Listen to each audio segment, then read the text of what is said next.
calculate in meters, the length of alimentary canal is 9 meters. So it starts from the mouth.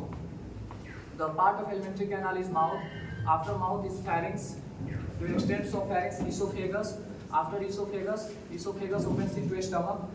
Stomach extends into duodenum. Duodenum is the first part of the small intestine. After duodenum, I forget one thing. Remove the.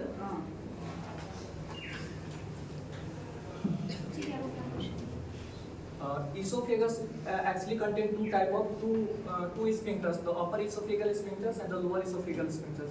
Lower esophageal sphincter actually opens into a stomach.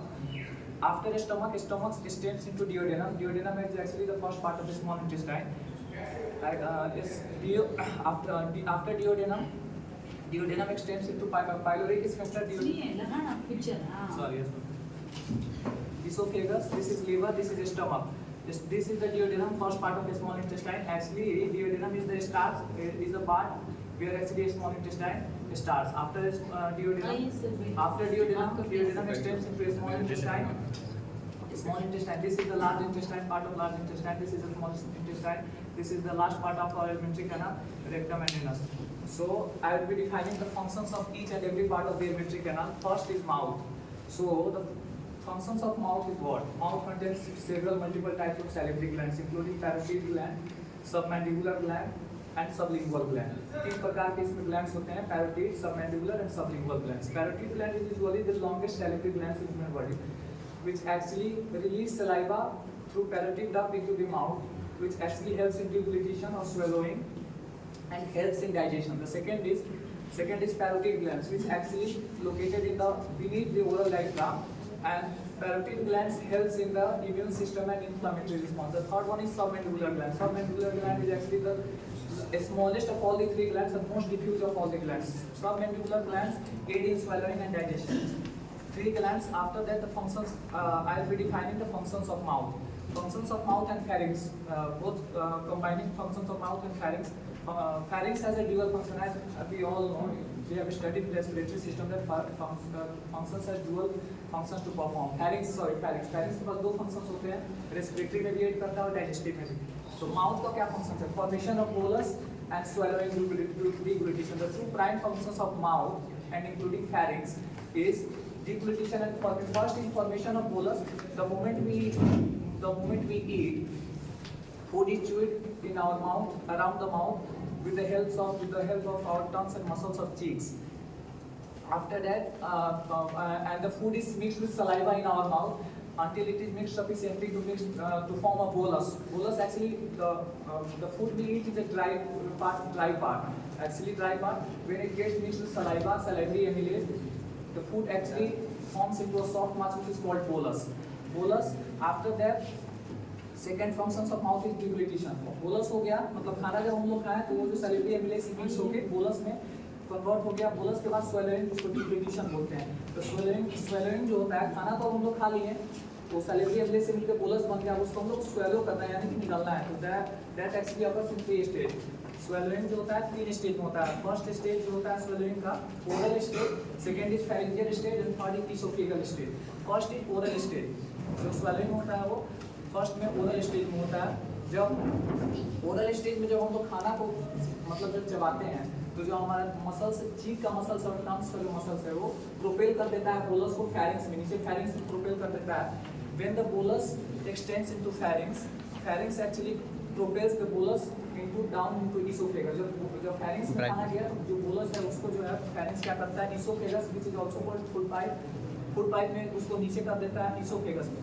Oesophagus में जाने पे actually we see peristaltic contraction in oesophageal muscles. Oesophageal का muscles होता है उसमें peristaltic contraction होता है. Peristaltic movement that means peristaltic जो होता है प्राइमरी देखा जाता है हमारे एब्डोमिनल कैविटी में, बट यहाँ पे जब बोलस इसोफेगस में जाता है तो इसोफेगस का जो मसल्स है दैट एक्चुअली कॉन्ट्रैक्ट्स, वो कॉन्ट्रैक्ट होता है. और जो बोलस है उसको जो है लोअर इसोफेगल स्फिंक्टर, इसोफेगस में 2 स्फिंक्टर होता है. Upper oesophageal sphincter which actually prevents the entry of air into oesophagus during inhalation. जब हम लोग इनहेल करते हैं तो अपर इसोफेगल स्फिंक्टर होता है, जैसे हार्ट में वाल्व्स होता है जो प्रिवेंट करता है बैक फ्लो ऑफ ब्लड को, वैसे इसोफेगस में जो है स्फिंक्टर होता है. जब हम लोग सांस लेते हैं तो जो हम लोग इनहेलेशन इंस्पायरेशन के समय हवा को इसोफेगस में आने से रोकता है, तो जो बोलस इसोफेगस में गया तो बोलस जो लोअर इसोफेगल स्फिंक्टर है वो इंट्रांस करता है ओपनिंग इनटू स्टमक।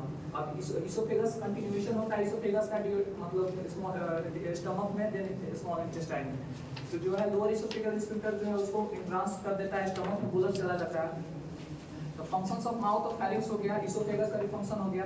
अब जो हुआ फंक्शंस ऑफ माउथ हो गया, स्वेलरिंग हो गया, डिग्लिटिशन हो गया। आफ्टर दैट जो बोलस है हमारा आ गया है यहाँ पे एब्डोमिनल कैविटी में, स्टमक में। स्टमक में आता है तो actually stomach contain 3 parts. The upper part of stomach is called fundus, upper part is called fundus and the lower part is called pylorus, fundus. Second, the middle part is called body, and the last part of the last and the lower part of the stomach is called duodenum, which actually is the first part of the small intestine. तो जो खाना हमारे stomach में आ जाता है, here food जो है actually mixes with gastric juice. There are several types of gastric juice. Food जो होता है यहाँ पे गैस्ट्रिक जूस से मिलता है before entering into small intestine. तो गैस्ट्रिक जूस से मिलने के लिए जब स्टमक में खाना आ जाता है तो there is strong contraction in abdominal muscles wall. Abdominal का जो मसल वॉल है उसमें कंट्रैक्शन होता है which actually break down the bolus into which actually create a powerful churn. जब हमारे मसल्स जब एब्डोमेन में खाना गया तो जो हमारा एब्डोमेन है वो जो है कॉन्ट्रैक्शन होता है, एब्डोमिनल मसल्स का कॉन्ट्रैक्शन होता है which actually create a powerful churning action. That powerful churning action break down the bolus and mix with gastric juice to produce it in a highly acidic, thick and semi-fluid mass called chyme. खाना जो है bolus तो आ गया stomach में। अब stomach में गया तो स्टमक में जो हुआ उसको जो स्टमक का एब्डोमिनल कंट्रैक्शन होता है, स्टमक का जो एब्डोमिनल कंट्रैक्शन है वो जो है बोलस को पावरफुल चर्निंग एक्शन को क्रिएट करता है। जब जो बोलस है, बोलस को गैस्ट्रिक जूस एब्डोमेन में जो गैस्ट्रिक जूस फॉर्म होता है, गैस्ट्रिक जूस बोलस को क्या करेगा, मिक्स करेगा और वो जो बोलस है उसको ब्रेक डाउन कर देता है। ठीक, यानी कि होता है हाईली एसिडिक, क्योंकि गैस्ट्रिक एसिड कंटेन करता है, हाईली एसिडिक होता है गैस्ट्रिक एसिड। तो बोलस जब बोलस को तोड़ेगा हाईली एसिडिक सेमी फ्लूइड मास कॉल्ड chyme में उसको तोड़ देता है। After that food remains in the pylorus for longest. The rate at which food leaves the stomach depends largely on the kinds of food we eat. मतलब ये है कि खाना जो है कितने देर तक हमारे एब्डोमेन में रहेगा, डिपेंड करता है कि kind of food we have eaten. If we got carbohydrates, the carbohydrates actually leave the stomach in 2 to 3 hours. If we take red meat, that is protein, which is actually high protein red meat, so protein live in the stomach for longer. And if we consume fat actually lives in the stomach for the longest, because fat जो होता है वो उसको पचने में आगे हम बताएंगे, fat जो है उसको डाइजेशन में ज़्यादा समय लगता है। तो जो है ये लोअर इसोफेगस जब यहाँ पे chyme हो जाएगा तो जो इंटेस्टाइन में जो खाना जाता है स्मॉल इंटेस्टाइन में डाइजेशन के लिए, फर्दर डाइजेशन के लिए वो एज ए chyme ही जाता है।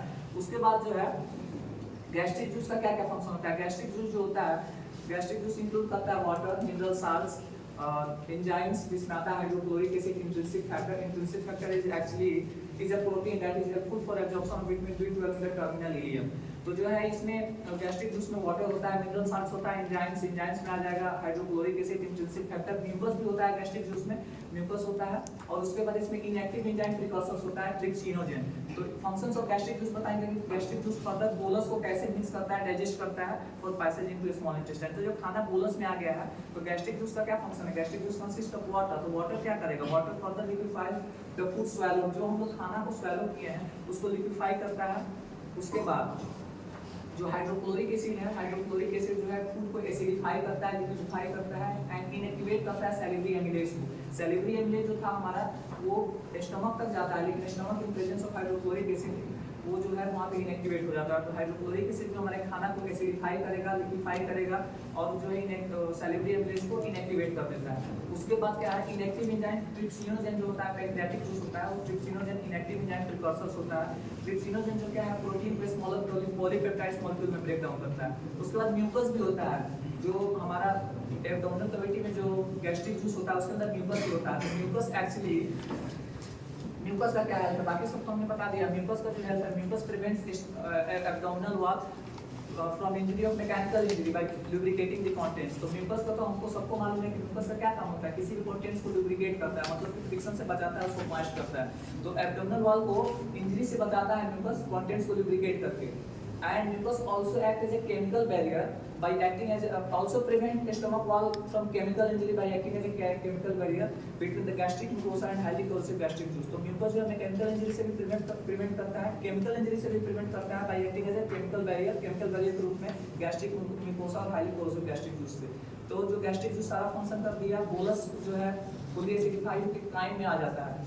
अब जो है काइम में यहाँ पे जो लोअर इसोफेजियल स्फिंक्टर जो यहाँ पे पाइलोरिक स्फिंक्टर होता है, पाइलोरिक, और एक और चीज है जो पाइलोरिक स्फिंक्टर होता है यहाँ पे डियोडेनम के पास, जो कि स्टमक और जो स्मॉल इंटेस्टाइन, क्योंकि ये जो है स्टमक है, ये डियोडेनम है और ये डायरेक्टली स्मॉल इंटेस्टाइन में एंटर करता है डियोडेनम के थ्रू. तो जो लोअर इसोफेजियल स्फिंक्टर है वो जो है जब स्टमक एक्टिव होता है, दैट मींस जब स्टमक जो है ये प्रोसेस कर रहा होता है, खाना को हमारे डाइजेस्ट कर रहा होता है गैस्ट्रिक जूस से, तो जो lower oesophageal sphincter actually closes, वो क्लोज रहता है, retain the food in stomach until it is highly sufficiently acidified and liquefied and ready to be pass in small intestine. That means कि ये जो pyloric sphincter है, जब stomach active होता है तो पाइलोरिक स्फिंक्टर क्लोज होता है, क्योंकि खाना जब तक स्टमक में फुल्ली एसिडिफाइड लिक्विफाइड ना हो जाए और रेडी ना हो जाए स्मॉल इंटेस्टाइन में आने तब तक लोअर इसोफेजियल स्फिंक्टर नहीं खुलेगा. क्योंकि अगर स्फिंक्टर खुल जाता है तो जो खाना भी स्टमक जो है स्टमक में रिलीज नहीं करता है खाने को जब तक वो फुली डाइजेस्ट करके काइम में ना कन्वर्ट कर दे. जब ये काइम होके जब फुली एसिडिफाई हो जाता है तो लोअर इसोफेजियल स्फिंक्टर खुल जाता है and actually there is a strong contraction we can see the strong contraction in the pylorus. Pylorus जो है यहाँ पे पाइलोरिक स्फिंक्टर में स्ट्रांग कंट्रैक्शन होता है जो कि फूड को काइम को प्रोपेल कर देता है from pyloric sphincter to duodenum and to small intestine. तो जो यहाँ पे पाइलोरस है सब इंटरकनेक्टेड होता है. ये जो अपर पार्ट है फंडस होता है, ये जो स्टमक का अपर वाला पार्ट है इसको पकड़े, ये वाला जो पार्ट है फंडस है, ये बॉडी है, ये पाइलोरस है. ये जो है पाइलोरस और डियोडेनम के बीच में यहाँ पे पाइलोरिक स्फिंक्टर होता है. तो जो पाइलोरिक स्फिंक्टर है, ये जो पाइलोरिक स्फिंक्टर ये एक्चुअली क्लोज करता है और यहाँ से जो खाना है पाइलोरस जो है स्ट्रॉन्ग कॉन्ट्रैक्शन होगा, मसल्स में कॉन्ट्रैक्शन होगा, तो ये जो यहाँ पे फूड है उसको प्रोपेल कर देता है थ्रू पाइलोरिक स्फिंक्टर इनटू डियोडेनम. डियोडेनम से आके स्मॉल इंटेस्टाइन में आ जाता है.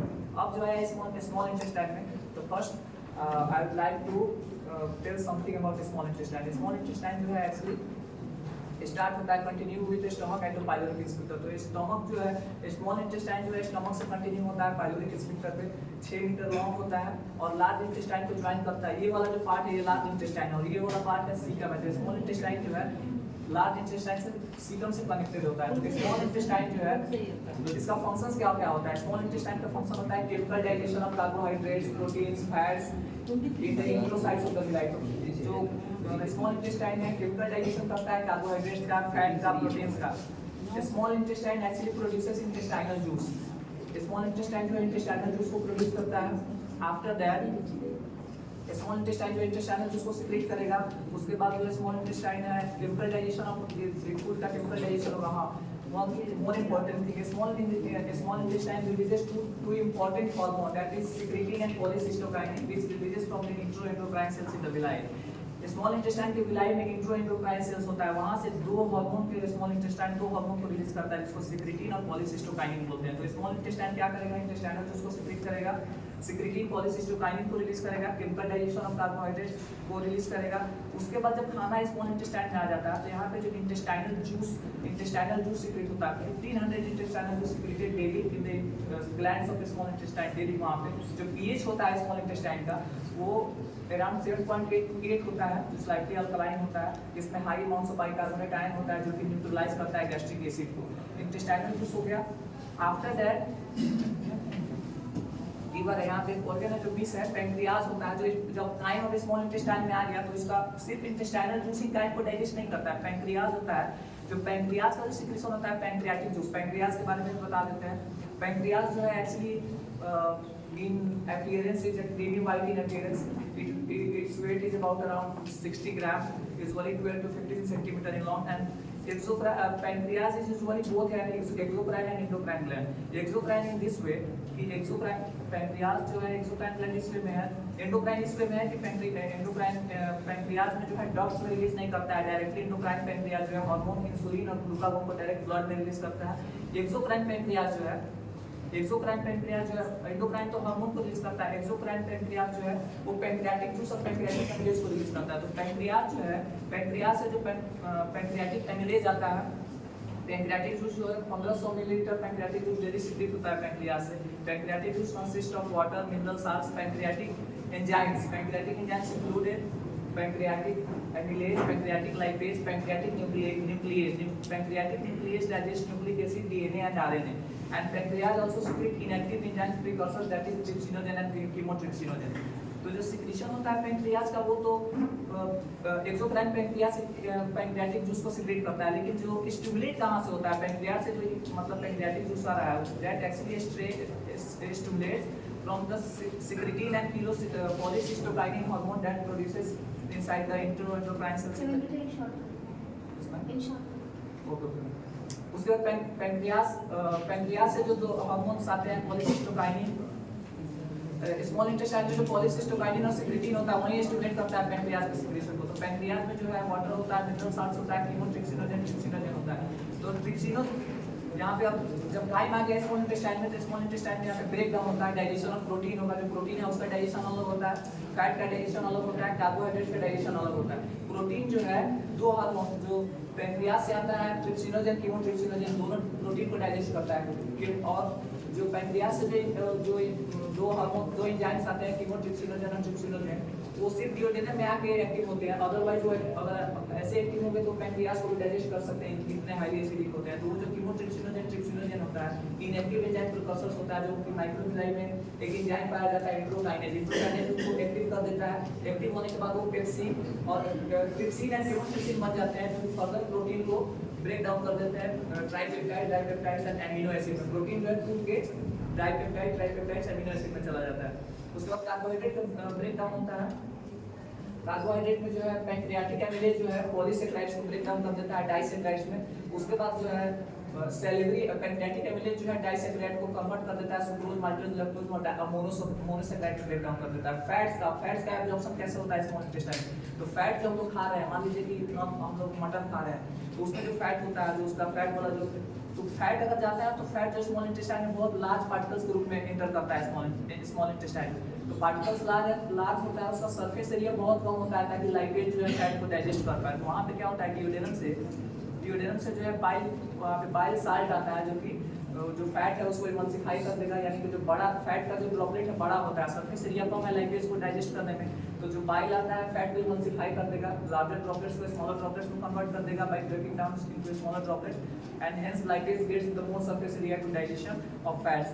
After that, getting more surface area, it is very easy for lipase to digest the fats.